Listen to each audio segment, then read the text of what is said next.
Bismillahirrahmanirrahim, salam alaikum. Euh, Après avoir travaillé sur les lignes d'influence, nous avons défini la dernière fois c'est quoi une ligne d'influence et on a tracé les lignes d'influence. Aujourd'hui, on va voir l'utilisation des lignes d'influence.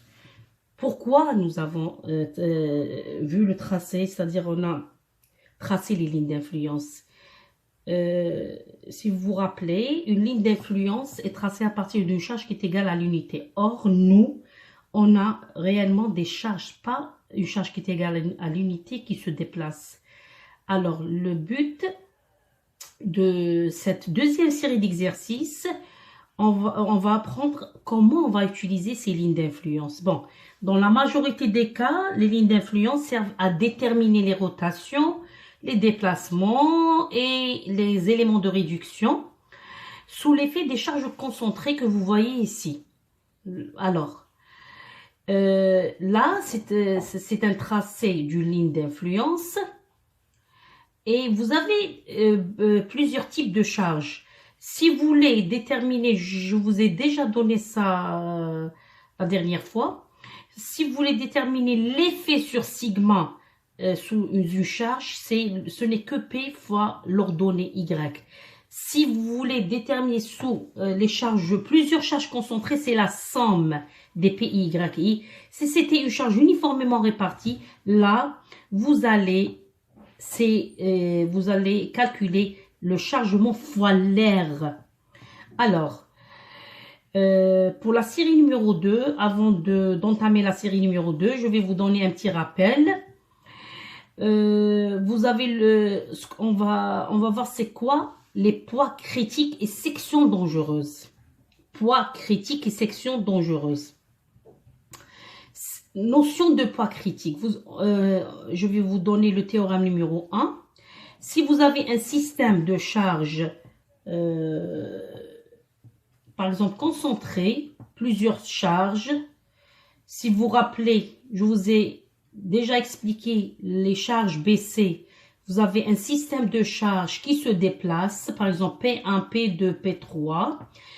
Le premier théorème vous dit que ce système de charges qui se trouve au-dessus de la partie rectiligne de la ligne d'influence, voici la partie rectiligne de la ligne d'influence, on peut le remplacer par une résultante, c'est-à-dire là, si vous avez par exemple, il y a une résultante des trois charges. Exemple, ça c'est le premier théorème.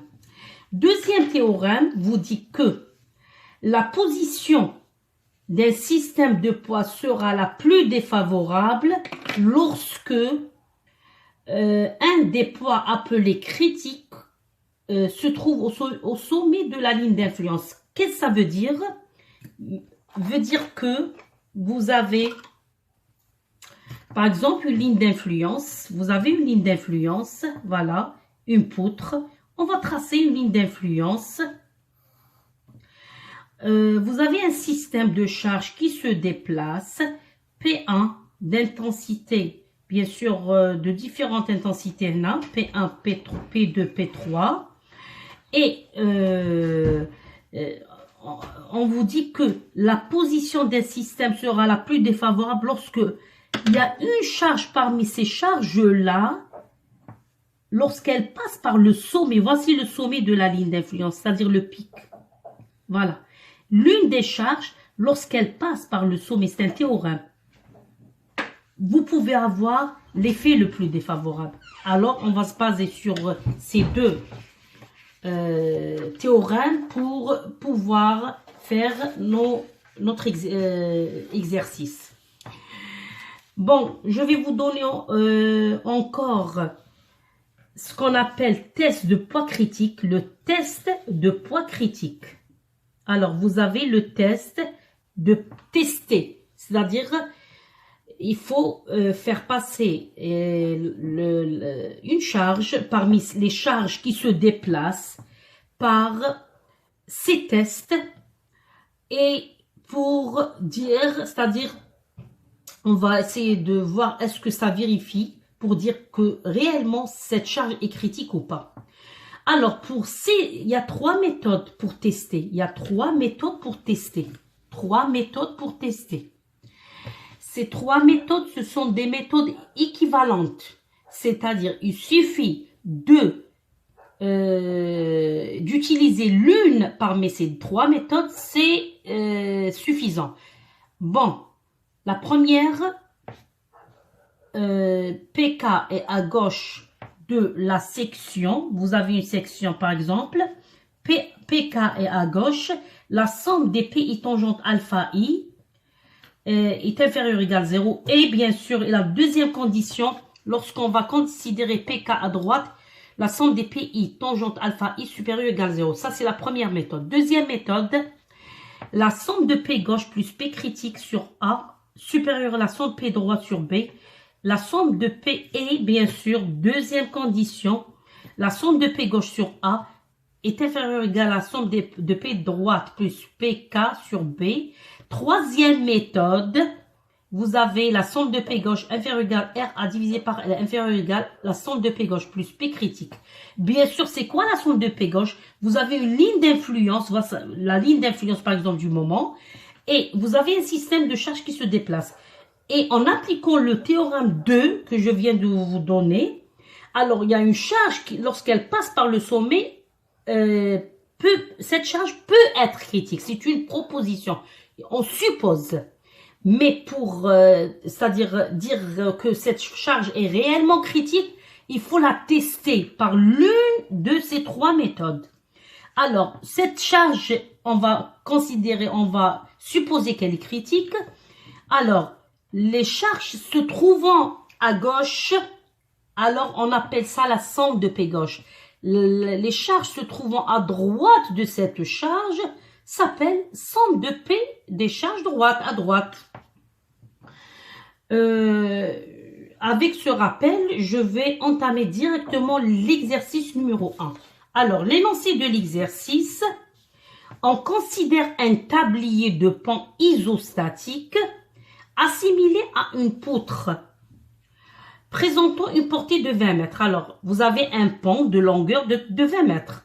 En considérant une file de roue du convoi BC, je vous ai expliqué le convoi BC en cours, on demande de déterminer la première question, le poids critique en C et en D, et déduire les moments max qui y sont produits. Voilà. Voici une file de roue du convoi BC. Voici le premier camion, le deuxième camion. Voilà le deuxième camion. Voici les distances qu'il y a entre ces impacts des roues. Voilà. Alors, la première question vous a demandé de chercher le poids critique en C, en D. Premièrement, nous, on va travailler le point C. Par la suite, on va travailler le point D. Si vous remarquez, le point C se trouve, vous voyez, 10 mètres, c'est-à-dire il se trouve le point C à mi-travée, au milieu de votre pont, c'est-à-dire au milieu 10 mètres. Pour répondre à cette question, bon, on doit suivre des étapes. Première étape, puisque là, on vous a demandé, vous avez un système de charge. Vous avez un système de charge. Je vais reprendre le système de charge.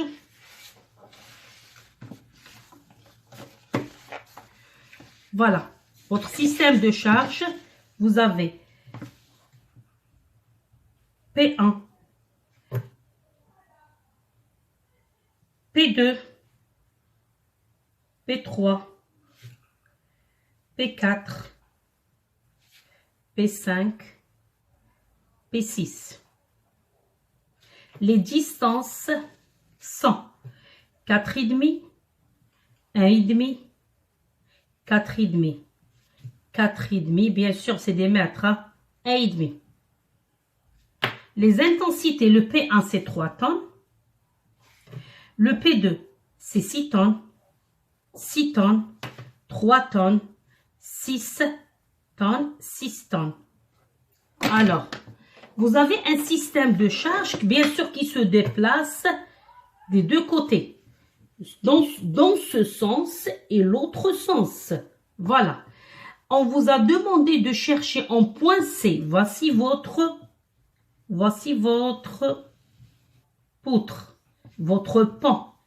Votre pan, il a une portée de 20 mètres. Le point C se trouve, voici le point C, se trouve 10 mètres, c'est-à-dire se trouve à mi-travée. Là, on veut chercher parmi ces charges-là qui se déplacent. Vous voyez, l'intensité des charges, vous avez différentes intensités. 3, 6, c'est un mélange.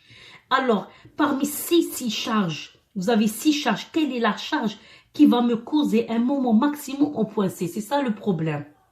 Ce système de charge va se déplacer sur ce pan. On veut savoir quel est le moment max qui donné et quelle est la charge critique. C'est ça le section dangereuse et le poids critique. Alors les étapes de travail, puisque là on veut savoir quel est le moment max sous une charge critique. La première des choses, on veut étudier au point C, alors on va tracer la ligne d'influence du point C. La ligne d'influence, on a déjà tracé la ligne d'influence d'une poutre isostatique et vous allez trouver AB sur elle. La ligne d'influence du moment au point C. Voilà. Ça, c'est la première des choses à faire. Deuxième chose à faire, on va essayer d'appliquer le théorème qui vous dit que vous pouvez avoir un effet max si, parce que là, ce système de charge va se déplacer, d'après le théorème, vous dit que si l'une des charges passe par le sommet, voici le sommet, vous pouvez avoir l'effet le plus défavorable. Là, vous avez un diagramme de moment. Alors, on pourra avoir un moment, une valeur max de moment au point C, si l'une des charges, le théorème ne vous dit pas quelle charge, on vous dit si vous passez par le sommet. Alors, nous, on a ce sens, si je vais appeler ça sens 1 et sens 1, et on a le sens 2. Sens 2. Alors, d'après cette ligne d'influence, vous avez, puisque la ligne d'influence de moment, vous voyez qu'est-ce qu'il y a à droite, il y a à gauche. C'est symétrique. Alors, l'étude se fera pour un seul sens de circulation. Ce n'est pas la peine de faire le travail. On va travailler pour ce sens et ce deuxième sens. C'est pas la peine. Alors, vu que la ligne d'influence est symétrique, on va travailler un seul sens de circulation. Alors, je répète, les étapes sont, premièrement, tracer la ligne d'influence. Deuxièmement, on va essayer de faire passer les charges par le sommet. Alors, nous, on va travailler un seul sens de circulation. On va avoir 6 cas. Vous allez avoir 6 cas. Voici, bon, pour les 6 cas, alors, qu'est-ce qu'il faut faire? Voilà. Premier cas, deuxième cas, troisième cas, quatrième cas,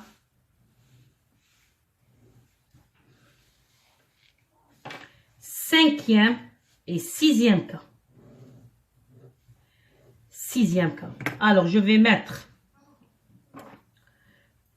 premier cas, deuxième cas, troisième cas, quatrième cas, cinquième cas, sixième cas. Alors, d'après le théorème, je vais faire passer une charge au sommet. Je vais commencer par le chargement 1. Alors, je vais mettre P1 au sommet. Pour le deuxième cas, je vais mettre P2 au sommet. Troisième cas, je vais mettre P3 au sommet. Quatrième cas, P4 au sommet. Et ainsi de suite. Cinquième cas, sixième cas. P6. Pour le premier cas, voici votre système de charge. Le système de charge, va circuler dans ce sens, le sens 1. Alors P1, il vous reste combien? Il reste 10 mètres. Alors sur 10 mètres, qu'est-ce que vous aurez? 4,5, 1,5, 6 mètres,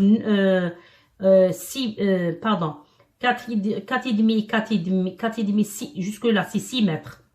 Jusque là c'est 10,5. Alors pour le premier cas, on n'aura que le P2, P3, P4, P5 et P6 sont en dehors de la poutre.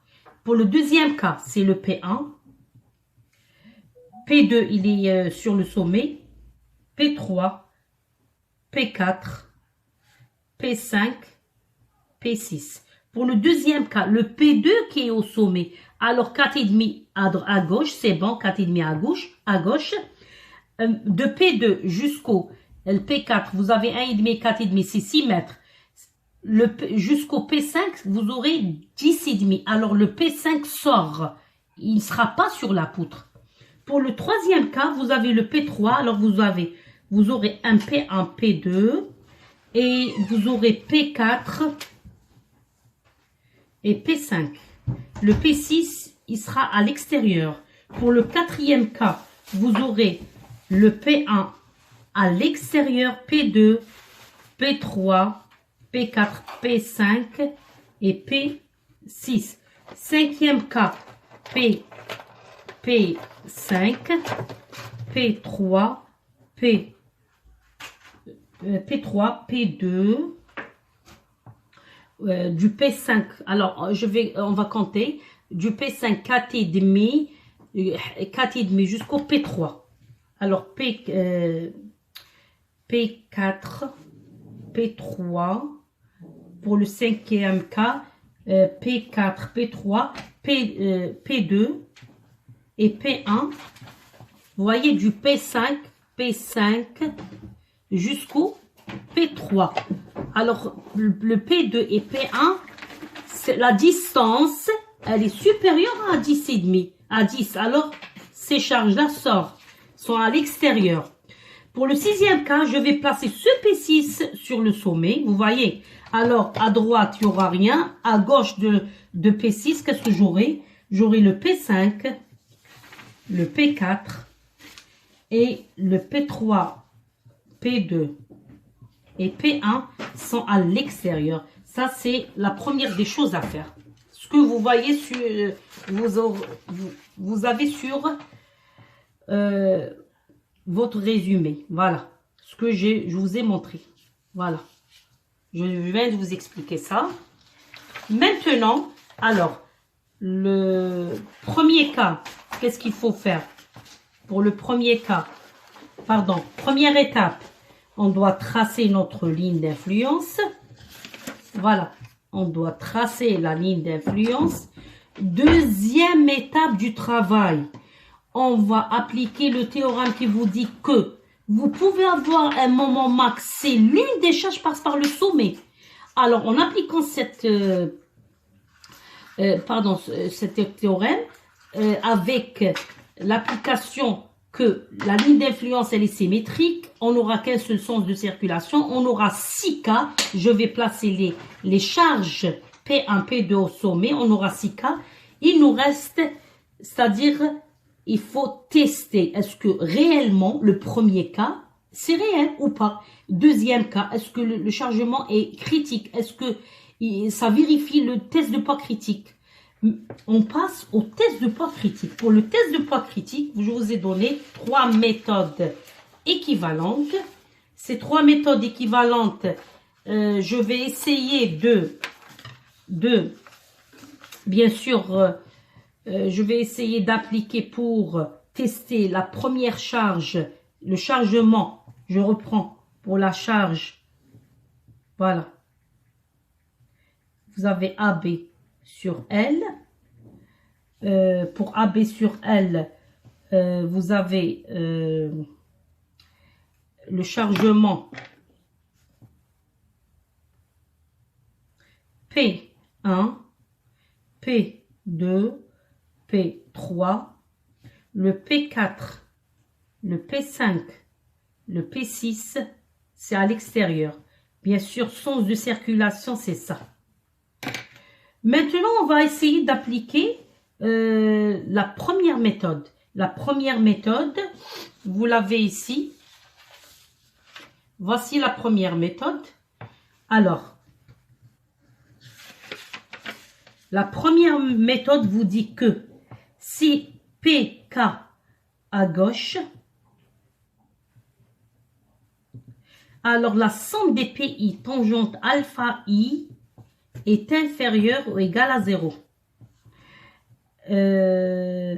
PK à droite, la somme des PI tangente alpha I doit être supérieure ou égale à 0.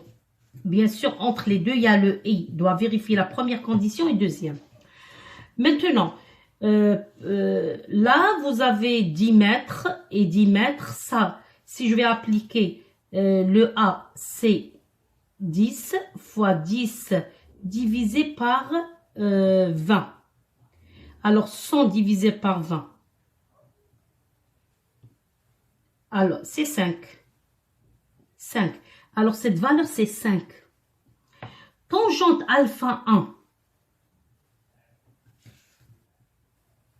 Tangente alpha 1 égale à moins 0,5 et tangente alpha 2 est égal plus 0,5. Le sens inverse des aiguilles d'une montre, c'est plus. Et avec les aiguilles d'une montre, c'est avec un signe moins. Le sens trigonométrique, même sens. Alors, vous avez tangente alpha 1, tangente alpha 2. Qu'est-ce que ça veut dire cette première méthode? Vous avez maintenant votre point, il est là, le point C. C.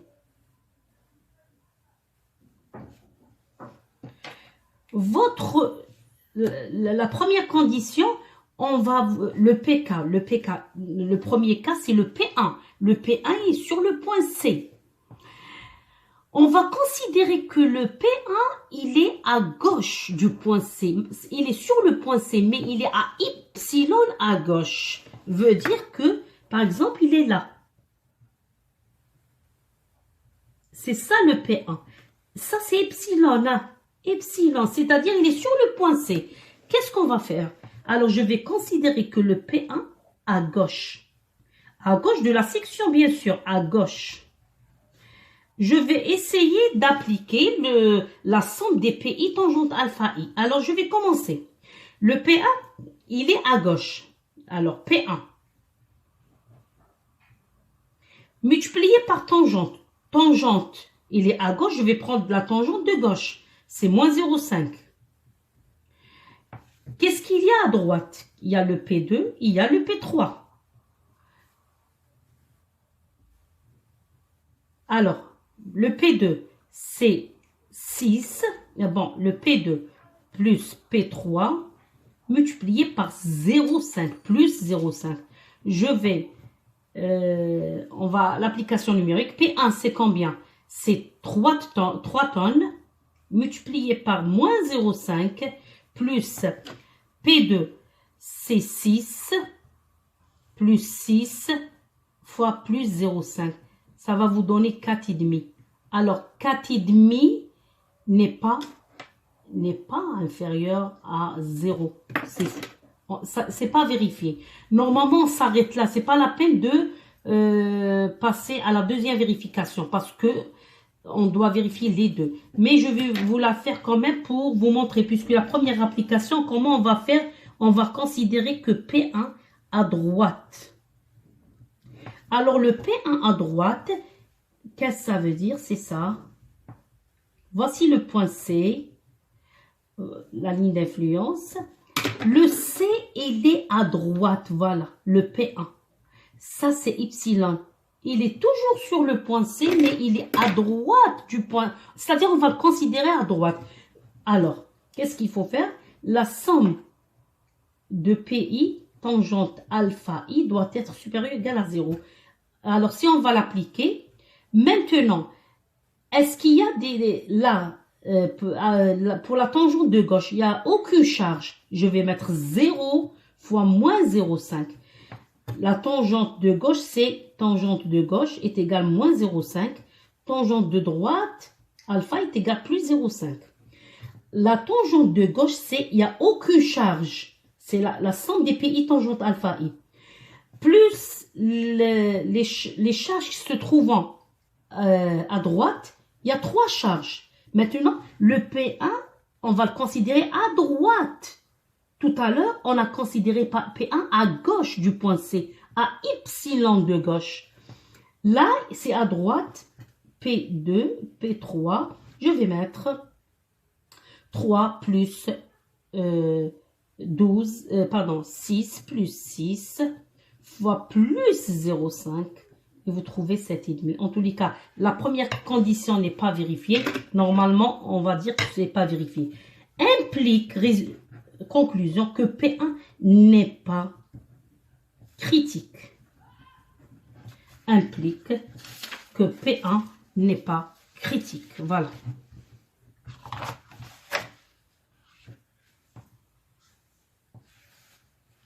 Alors, je répète.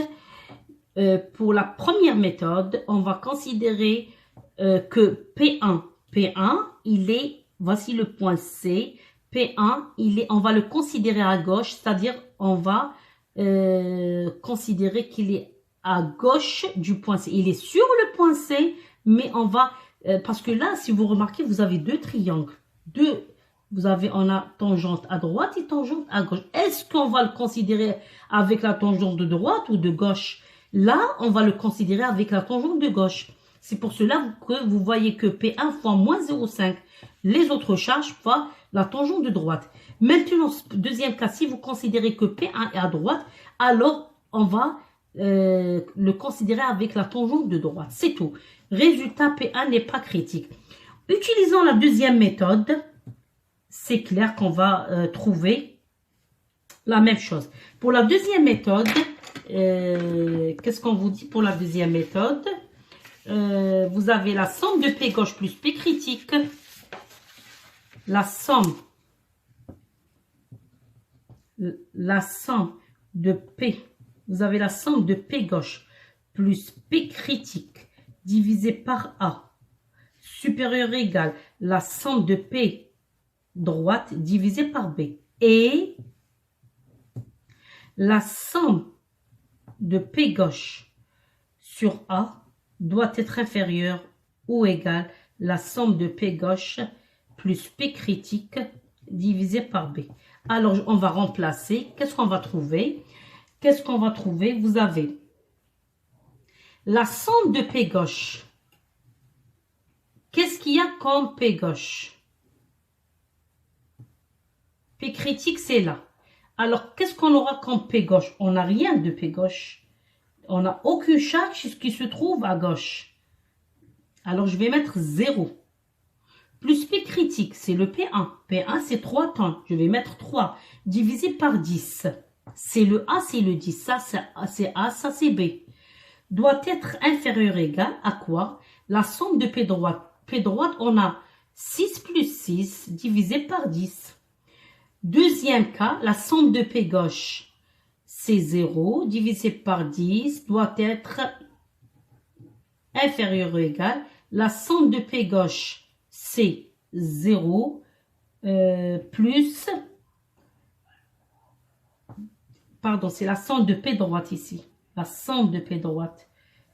La somme de P droite, c'est, vous avez 12, 6 plus P critique divisé par 10. Alors, si vous allez calculer, c'est pas vérifié. Conclusion, P1 n'est pas critique. On va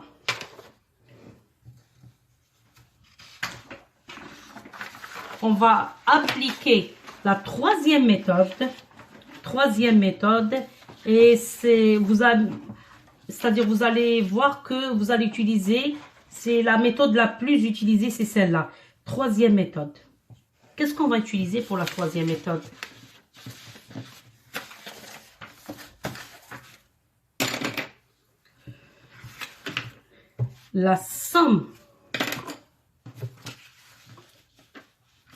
la somme de P gauche est inférieure ou égale R A divisé par L inférieur ou égale la somme de P gauche plus P critique. Voici notre ligne d'influence. J'ai considéré que P1 est là. Là, vous avez P2, P3. Ça, c'est A. Ça, c'est B. C'est B. Alors, la somme de P gauche, il y a combien de charges à gauche? Il n'y a aucune charge qui se trouve là à gauche. Alors, je vais mettre 0. Inférieur ou égal, il y a la somme de charges qui se trouve sur la poutre. C'est le P1, c'est 3 tonnes. Le P2, c'est 6 tonnes. Et le P3, c'est 6 tonnes. Alors, si vous sommez, vous trouvez combien? 3 plus 6, c'est 15. Le A, c'est combien? C'est 10. Le L, c'est combien? C'est 20. Je remplace. La somme de P gauche doit être inférieure ou égale R multiplié par 1 divisé par L. Est inférieur ou égal. Voici le A, voici le B. Et voici le L. Le L, c'est la portée de votre poutre. Doit être inférieur ou égal. Je ne sais pas, on n'a pas encore calculé. La somme de P gauche, il y a quoi? 0. Plus P critique, c'est 3. Alors, si on va calculer ce 15 fois 10, alors si je vais calculer 15 fois 10 divisé par 20, vous allez trouver 7,5. 7,5. Est-ce que 7,5 est inférieur à 3? Eh bien non. Non. Non. Alors, implique que P1 n'est pas critique. Voilà. Alors, en appliquant les trois méthodes, vous voyez, je répète que les trois méthodes, ce sont des méthodes équivalentes. Et vous venez de voir, en appliquant les trois méthodes, on a vérifié que la charge P1, le chargement P1 n'est pas critique. Alors, deuxième, maintenant à partir de là, alors je reprends ce que vous avez sur PDF. Alors, voici la première méthode que vous voyez. Voici la première méthode que je viens de refaire. Avec toujours le chargement P1, on a conclu que P1 n'est pas critique. Deuxième méthode, c'est pas vérifié. Troisième méthode, la même chose. On passe au P2. Le P2. La même chose, si le P2, on va voir si le P2 est critique. Là, c'est la première méthode. Vous allez trouver, soit avec la première méthode ou deuxième, là on a appliqué pour la première et deuxième, bien sûr, le P2 maintenant est critique. Le P3, on va trouver critique avec les conditions. Le P4, c'est critique. P5 est critique.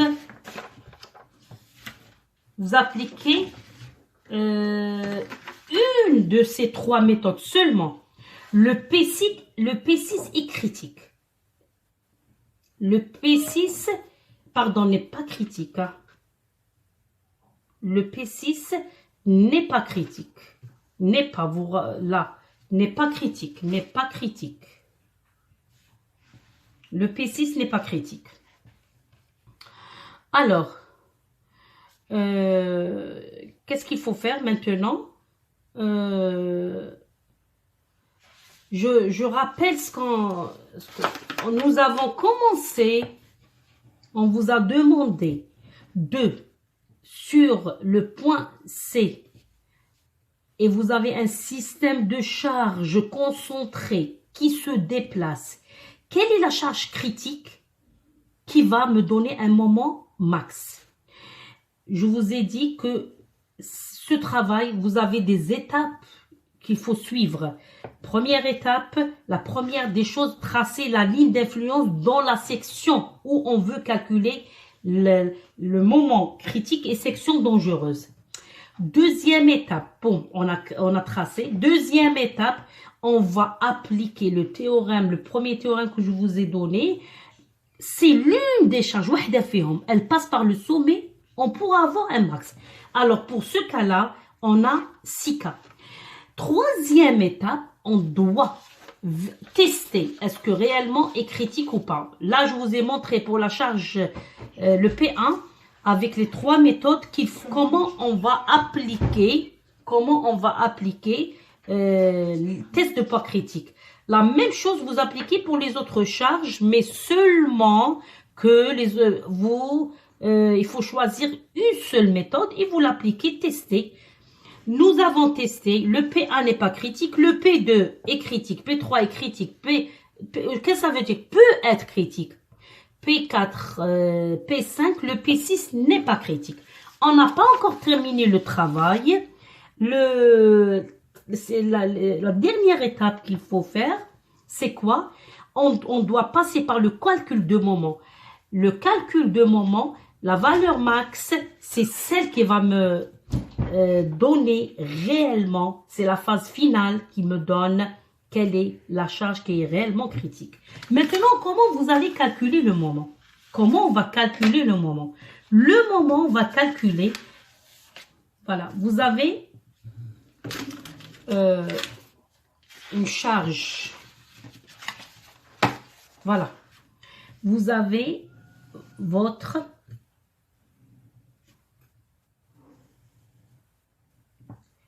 ligne d'influence du moment au point C. Ça, c'est 5.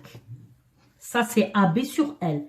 AB sur L. On a tracé les lignes d'influence, la ligne d'influence des systèmes isostatiques. Comment on va la voir? Maintenant, en appliquant ça, c'est... bien sûr, on ne va pas calculer le moment pour le premier cas et le 6e cas. Parce que lorsqu'on a testé, test de poids critique, le P1 et le P6, c'est-à-dire, ce ne sont pas des charges critiques. Alors, je vais vous donner comment on va calculer. Par exemple, pour le deuxième cas. Pour le deuxième cas, voici votre P2. P2. Là, il y a la charge de P1. Et vous avez le chargement P3. Vous avez le chargement P4.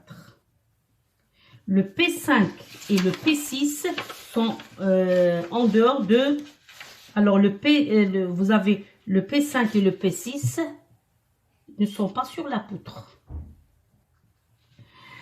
Alors, moi, je vous ai dit que lorsque vous avez l'effet sur sigma sous une charge PI est égal PI fois Y max. L'effet sur sigma de la somme des PI, là, on n'a pas une seule charge qui se déplace, il y a plusieurs charges qui se déplacent, est égal à la somme des PI fois YI. Notre effet là, c'est le moment. Alors, qu'est-ce que je vais mettre? Le moment, on sait, notre sigma, la section CC, est égal à la somme des PI et YI. Par définition, c'est tangente alpha 1 fois la somme des PI AI plus tangente alpha 2 fois la somme des PI BI. Tangente alpha 1 et tangente alpha 2 en valeur absolue. Absolue. C'est quoi le P1 et Y1 et c'est quoi? C'est ça, ça c'est Y1. Ça c'est Y1. Ça c'est Y2. Ça c'est Y3. Ça c'est Y4. Alors, c'est quoi le Y1? Par exemple, si je veux calculer mon Y1, ça c'est alpha 1. Ça c'est alpha 2. Alors, si je veux calculer, par exemple, Y1, on veut calculer Y, je vais mettre tangente alpha 1 égale à quoi? Égale Y1 divisé par A1. Cette distance, c'est A1.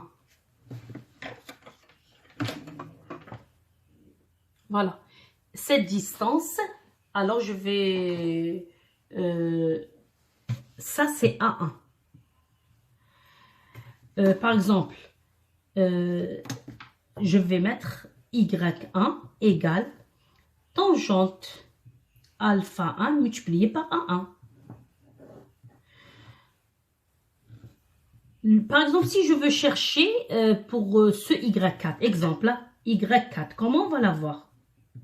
Je vais mettre tangente alpha 2 qui est égal à Y4 divisé par B4. C'est quoi le B4? C'est ça. C'est ça le B4. B4. Alors, si je vais mettre implique que Y4 est égal à tangente alpha 2 fois B4. Alors, c'est pour cela que vous voyez, c'est-à-dire on a fait sortir le tangente alpha 1 en facteur. Et par exemple, pour ce Y2, pour ce Y1, j'ai pris triangle droit. C'est ça. Si je pars de tangente, c'est un triangle droit. C'est ça. Alors, il ne faut pas se tromper. Le A1, c'est la distance de l'appui gauche vers la charge. C'est ça le A1. Vous voyez, je l'ai démontré. A1, c'est quoi? C'est de l'appui gauche vers le P1. Pour cette charge, elle dépend de tangente alpha 1. Je ne vais pas mettre cette charge avec tangente alpha 2. Ça n'a pas de sens. Maintenant, pour le P4, il est où? Il est à droite. Alors, voici le triangle droit. C'est ça le triangle droit. Triangle droit de tangente alpha 2. C'est pour cela que vous voyez ici. Ces Y, la ligne d'influence, c'est positif. Même si c'est pour cela qu'il ne faut pas tenir compte de la valeur de signe de tangente alpha 1, alpha 2 pour le calcul de moment. Pour le calcul du moment, là, c'est les Y, même signe. Alors, on va utiliser le tangente alpha 1 et tangente alpha 2 en valeur absolue. On va appliquer pour le point MC P2, je vais mettre ici P2, c'est-à-dire sous P2, égal. Égal à quoi? Premièrement, tangente alpha 1, vous avez tangente alpha 1, c'est 0,5. Je vais mettre 0,5. J'ouvre la parenthèse. P1 est égal à quoi? C'est P1. Vous avez 3 tonnes. Je vais mettre ici 6. 6 et 3 tonnes. 3 tonnes multiplié par 1,1. Multiplié par 1,1. Alors, comment je vais chercher ce A1? Vous avez de P2 vers P1, c'est... on va reprendre notre série d'exercices. On va voir la distance. Voici la distance. Voilà. De P1 jusqu'à P2, il y a combien? 4,5. De là jusque là, c'est 4,5. 4,5. De P2 vers P3, P2 vers P3, vous avez 1,5. De P3 vers P4, vous avez 4,5. Alors, cette distance de l'appui gauche vers P1, combien? Vous avez de là jusque là. Ça, c'est 10 mètres parce que le point C se trouve au milieu, 10 mètres. Alors, vous aurez A1, c'est quoi? C'est 10 moins 4,5. Alors, 10 moins 4,5, ça vous donne 5,5. Plus cette charge, c'est 6 fois de la charge jusqu'au l'appui gauche, c'est 10. Je ferme la parenthèse. J'ai terminé ce qui concerne la tangente de gauche. Maintenant, je passe, si vous voulez, au deuxième triangle. Alors, qu'est-ce que vous aurez? Tangente, c'est 0,5. J'ouvre la parenthèse. Alors, cette charge, c'est 6 tonnes. Fois, bien sûr, c'est pas ça la distance, c'est ça. C'est les BI. Alors, de P3 jusqu'au l'appui droit. Alors, qu'est-ce que vous aurez? 10. Voici, ça, c'est 10. 10 mètres. 10 moins combien? 10 moins, vous avez 10. Le B4, c'est ça. Je vais mettre en rouge, c'est quoi le B4? Le B3, pardon, de l'appui gauche jusqu'au la charge B3. C'est ça, le B4. Voici le B4. Alors, le B4, c'est 10 moins la distance entre P3 et P2. Alors, qu'est-ce que vous aurez? 10 moins 1,5, ça vous donne 8,5. Il reste le P4. Le P4, c'est 3 multiplié par quelle distance? Vous avez 10 mètres moins la distance entre P4 et P2, c'est 6 mètres, alors c'est 4 mètres. Avec ça, nous avons terminé le calcul de moment C en P2 qui est égal, vous allez le trouver 69,75 temps fois mètre. Voilà. Je reprends votre feuille. C'est pour cela là que vous aurez MCP2 égale 69,75 temps fois mètre. De la même manière, vous allez calculer, vous prenez le cas où la charge P3 est sur le sommet et vous allez calculer de la même façon les autres charges. Alors, après avoir calculé, c'est-à-dire je suis toujours dernière étape calcul de moment pour les cas où le test a donné le feu vert pour calculer le moment. Alors, il y a 4 cas. De 6 cas, on a eu 4 cas. Le moment du point C au point 2, au point 3 et le P4 sous P5. Alors, si on va vérifier, on va comparer entre ces valeurs, quelle est la charge qui est la plus grande valeur? C'est cette charge-là. C'est ça le max. Alors, c'est à partir de là, on va finaliser le travail. On va dire que le moment sous BC au point C maximum et maximum sur le convoi lorsque la position du chargement P3 passe par le sommet sur de la ligne d'influence et on va dire que le P3 est critique. Voilà pour le point C. Maintenant, on passe au point D. Et on va voir quelle est la différence pour le point D. Pour le point D, première étape, c'est-à-dire on va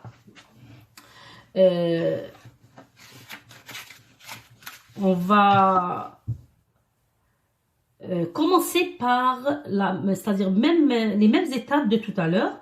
La première des choses, puisque là, on vous a demandé pour le point D. Dans votre série d'exercices, le point D se trouve à 7 mètres par rapport à l'appui gauche. Alors, si on veut tracer, c'est AB sur L. Le A, c'est 7 fois 13 divisé par L, c'est 20. Ça vous donne 4,55. Pour le 4,55, on va calculer tangente alpha 1 et on va calculer tangente alpha 2. On va la valeur négative, le sens... avec le sens des aiguilles d'une montre, c'est négatif. Le sens inverse, c'est positif. Même convention trigonométrique. Alors, la première étape, on trace la ligne d'influence.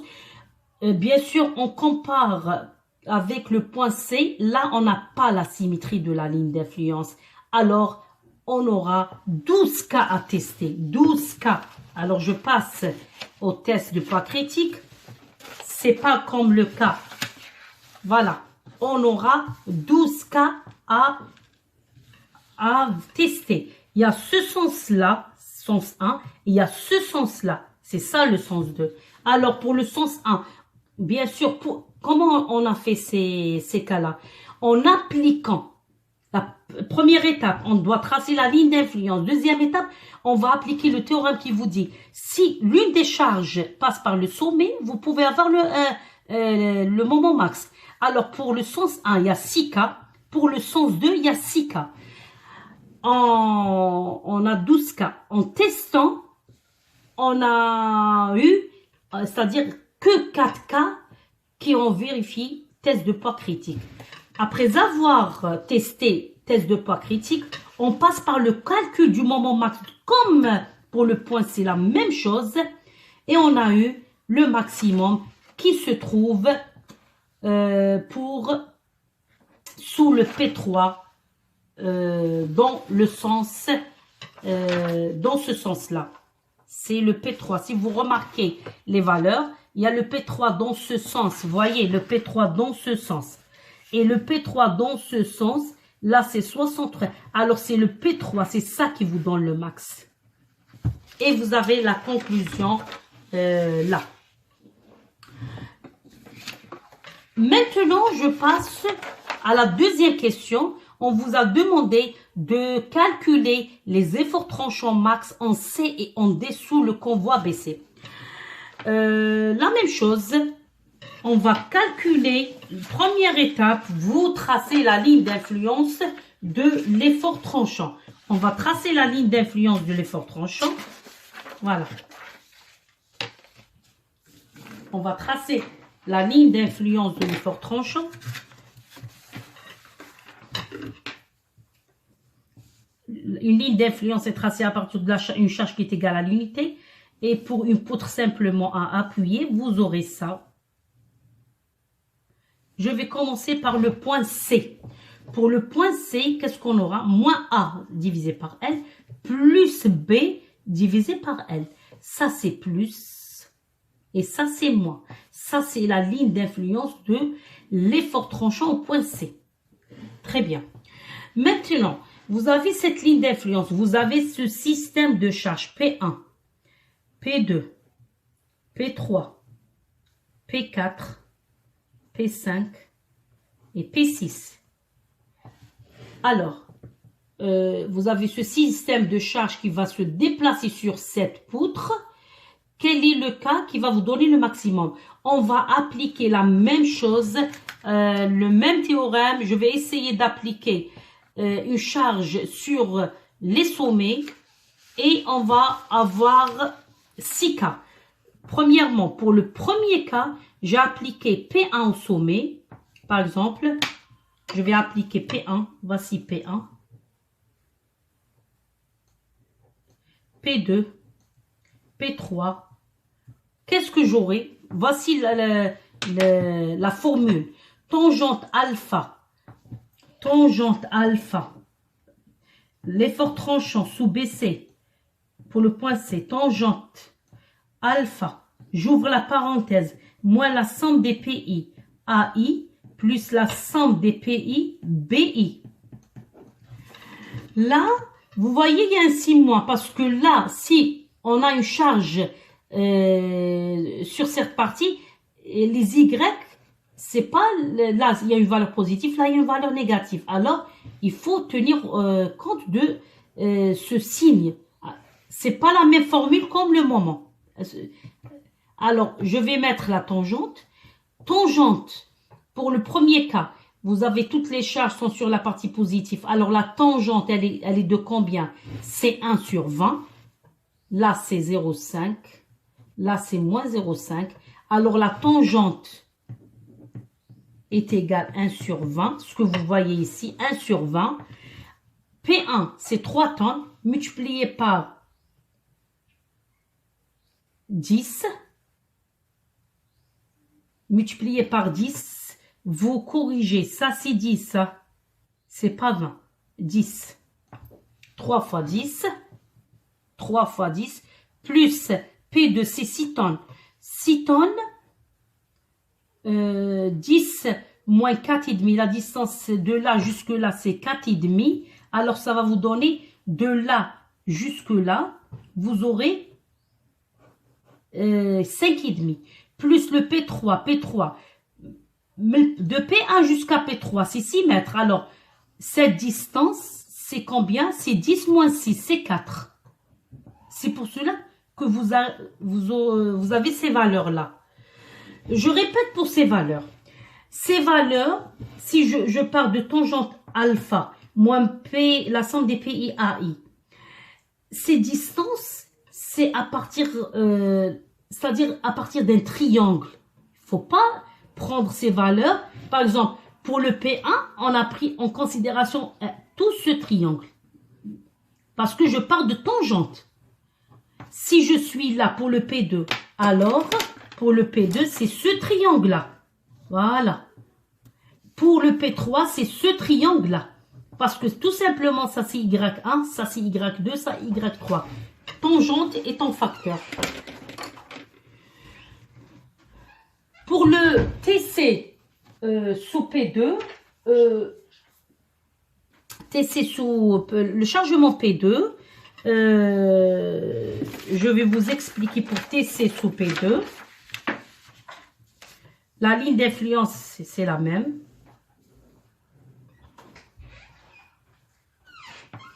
Moins 0,5, plus 0,5, plus, moins. Qu'est-ce qu'on va mettre ici? Pour le P2, je vais mettre un P2. P2, P1, P3, P4,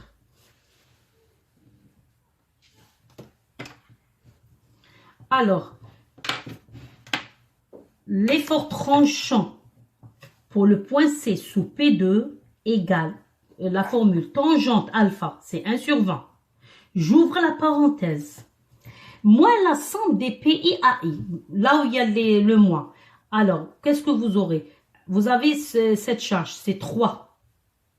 Je vais mettre un moins parce qu'elle est sur le côté de moins, négatif.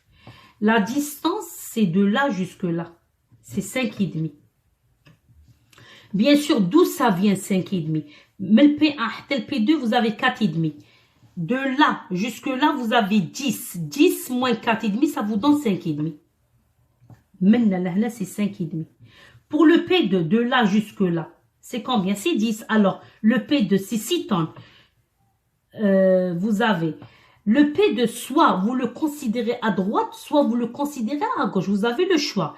Si je vais le considérer à gauche, alors ça sera une valeur inférieure à celle donnée par la valeur, le côté positif.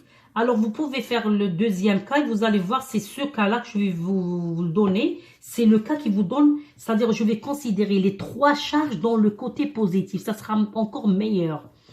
Je vais mettre le P2, c'est 6 tonnes fois 10, plus le P3, c'est 6 fois cette distance de là jusque là. C'est 8,5. Pourquoi? C'est 10 moins 1,5. C'est ça le 1,5. 6 fois 8,5 plus 3, cette charge 3 fois 4. Et vous aurez ces valeurs. Voici les valeurs que vous aurez pour les différents cas. Qu'est-ce qu'on remarque? Qu'est-ce qu'on remarque? On remarque que la valeur maximale, elle est donnée par cette valeur. C'est-à-dire lorsque le P6, vous voyez, c'est quel cas qui vous donne le maximum. Le cas qui vous donne le maximum, c'est dans le cas où le P6 passe par le sommet. C'est-à-dire, remarquons les 6 valeurs. Voilà. C'est le cas, c'est ce cas-là qui vous donne le maximum.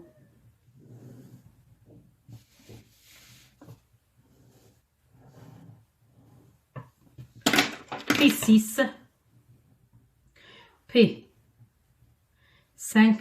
P4, P3, ainsi de suite. Alors, c'est ce cas qui vous donne le maximum. Je vais vous expliquer pourquoi. On va tirer une conclusion. À partir de maintenant, vous n'allez plus faire ce travail. Vous allez utiliser la conclusion que je vais vous donner et vous allez calculer l'effort tranchant pour n'importe quelle section sous le chargement BC. Vous voyez, par exemple, pour le deuxième cas, il y a des valeurs négatives plus des valeurs positives. Pour le deuxième cas, négatif plus des valeurs. Pourquoi? Parce qu'il y a des charges qui sont sur le côté positif et il y a des charges sur le côté négatif. Mais lorsqu'on arrive lorsqu'on a fait le P6 sur le côté le plus grand, sur le sommet, alors toutes les charges sont sur le même côté qui est le côté positif. Ou ce côté-là, c'est la même chose. Hein, où vous allez mettre P6, P5, P4, ce cas-là ou ce cas-là. C'est la même chose. Alors, vous avez toutes les charges occupent c'est le même signe sur la ligne d'influence. Alors, vous aurez que des valeurs on va sommer seulement. Il n'y a pas une valeur qu'on va retrancher, par exemple comme le cas de P2 ou P3. Vous voyez, négatif plus. Là, pour le P3, moins. Qu'est-ce que ça veut dire? Il y a des charges qui sont sur un côté qui est négatif. Les autres charges sont sur le côté positif. Alors, on ne pourra jamais avoir le maximum. Quand est-ce qu'on va avoir le maximum? On va avoir le maximum lorsque toutes les charges seront sur le même côté. À partir de là, on va tirer la conclusion suivante. Pour calculer l'effort tranchant max dans une section quelconque, on veut calculer un effort tranchant dans une section quelconque. Qu'est-ce qu'on va... Je vous ai donné une conclusion. On doit disposer le convoi. Le convoi, on va le disposer du même côté.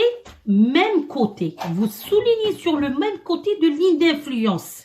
On va le convoi, on va essayer de le poser sur le même côté. Mais pas n'importe quel côté. Quel côté? Ce côté-là, on veut le côté le plus grand. C'est pas important où ce côté il est le plus grand en valeur positive ou négative. Essentiel, il est le côté le plus grand en valeur absolue, c'est-à-dire la plus grande valeur. Alors, première étape, on vous dit que, par exemple, si je vais prendre une ligne d'influence, c'est pas le point C, c'est pas... Je vais prendre, par exemple, pour le point D. Le point D, vous aurez ça. Vous aurez ça pour le point D. Voici, moins A sur L, c'est moins 7 divisé par 20.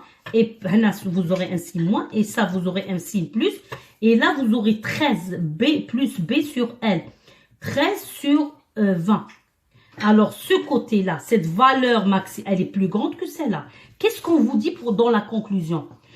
Pour calculer l'effort tranchant max, dans une section, il faut toujours disposer le convoi du même côté de la ligne d'influence. Ce côté, où il faut le placer? Le côté le plus grand.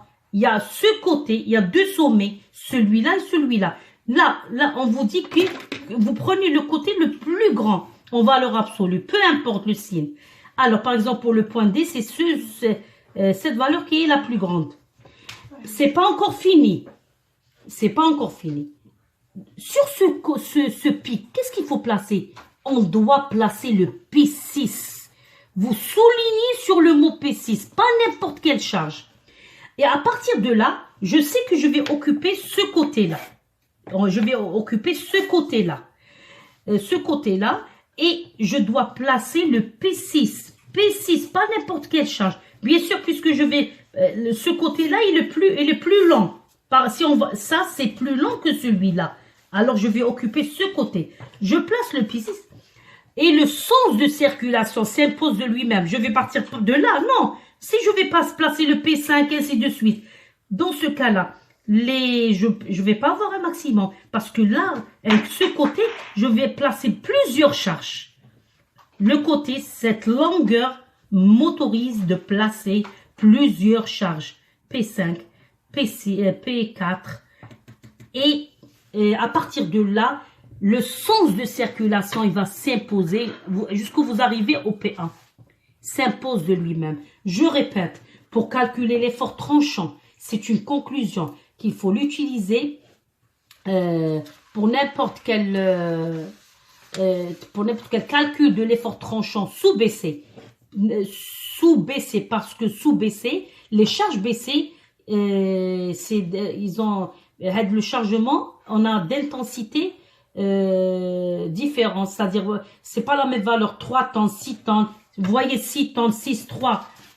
Alors, la conclusion vous guide, il faut la suivre, il faut apprendre cette conclusion par cœur. Pour calculer un effort tranchant dans une section quelconque, on doit disposer sur le côté le plus grand. Ce côté-là est plus grand que ce côté. Et c'est deuxième étape. Il faut placer quelle charge? Le P6. D'ailleurs, pourquoi P6? Parce que P6, il a une intensité de 6 tonnes. Tandis que si je vais placer le P1, P1 c'est la moitié, P1 c'est 3 tonnes. Alors si je vais placer P1, on va partir. Non. Alors j'aurai pas, parce que l'effort tranchant, c'est la somme des PI, Y. N'oubliez pas, je vais prendre cette charge, par exemple le P6, fois cette va ordonner. Si je vais prendre le P1, ça sera 3 fois 7. Alors, c'est le P6, c'est bien indiqué. Le P6, on place le P6 au sommet le plus grand. On a 2 sommets sur le sommet le plus grand. Et de cette manière, de cette façon, le sens de circulation s'impose de lui-même. C'est-à-dire, je vais occuper ce côté-là. C'est pas la peine de charger ce côté. Comme ça, j'aurai des valeurs positives, moins des valeurs négatives. J'aurai jamais la valeur max. Alors, il suffit de suivre cette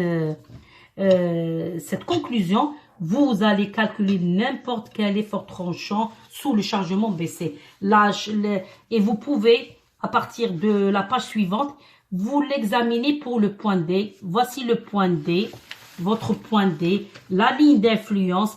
Alors, on a placé le P6 sur le sommet le plus grand.